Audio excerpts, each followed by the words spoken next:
Hello, everybody. Welcome back to Dating and Relating Real Connections. My name is Gabby, your host, certified integrative and wellness life coach for Wellness for Us LLC. Also, you can check it out on wellnessforus.com. Today, we're going to talk about self-worth, but just before we get to that, I just want to introduce you to my guest host for today. His name is David, also known as DC. Tell me a little about yourself.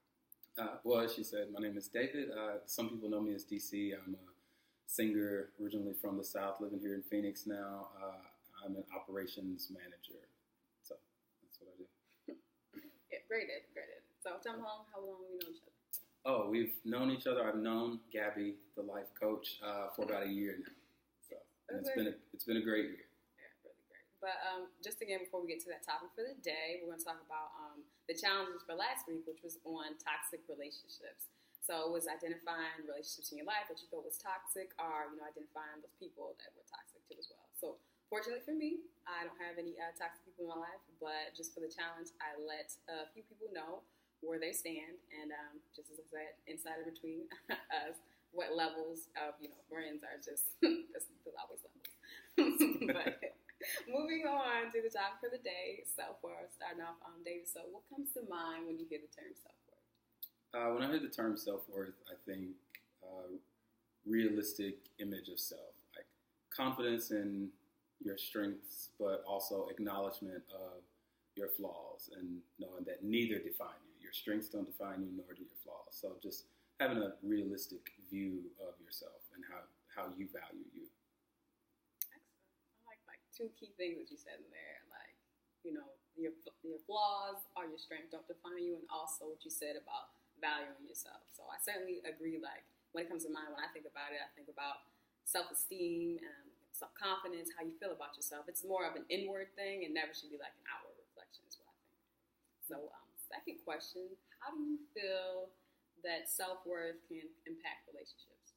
I think self-worth definitely impacts relationships in that our relationships are generally a mirror or reflection of ourselves. So a lot of times we may find ourselves in really, really good relationships and thinking, oh, what's different about this relationship? Really, it's how you value you. And so then that relationship is a reflection of you. So the image looks good. So happiness is easy. And it goes the opposite way. If you don't have a realistic view of yourself or a very healthy view or self-worth of you, then you will find yourself constantly in toxic relationships. Like the last video. So yeah. Got to tie it back. Watch the last video if you didn't. Yes, so it's always tied together. So it's Yes. great that you brought that point. So when I think about like self-worth and how they can impact relationships, it's just, as you said, how you view yourself. So if you view yourself very poorly, that's going to impact your relationship. You're going to have like not always poor relationships, but something like that. I know, and just an example from my life story, just going on. I grew up without a father, so thinking about my relationships with men, I was like, oh, am I worthy of being in a relationship with them? Or, something that I had to do and find out for myself. Taking a self-improvement course, I found out, that I'm worthy. I'm a whole, complete person. So having that self-worth for yourself, feeling like you are worthy of great things is going to definitely be impactful in your life and others, because if you don't feel that way about your certain self, happy about yourself, then you're going to find yourself in the happy moments. But on the other hand, if you feel great about yourself, you're always going to have, well, not always, but most of the time, you're going to have great experiences.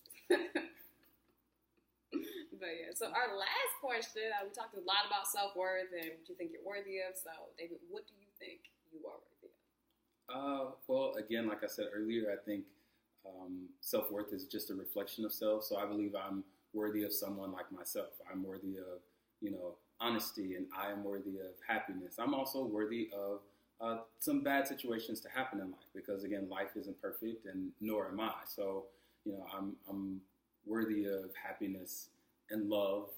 I think we are all worthy of love, and if you don't see within yourself that you are, then that could be a possible reason why you're not finding love in your life in any form, be it romantic or friendship or platonic, however.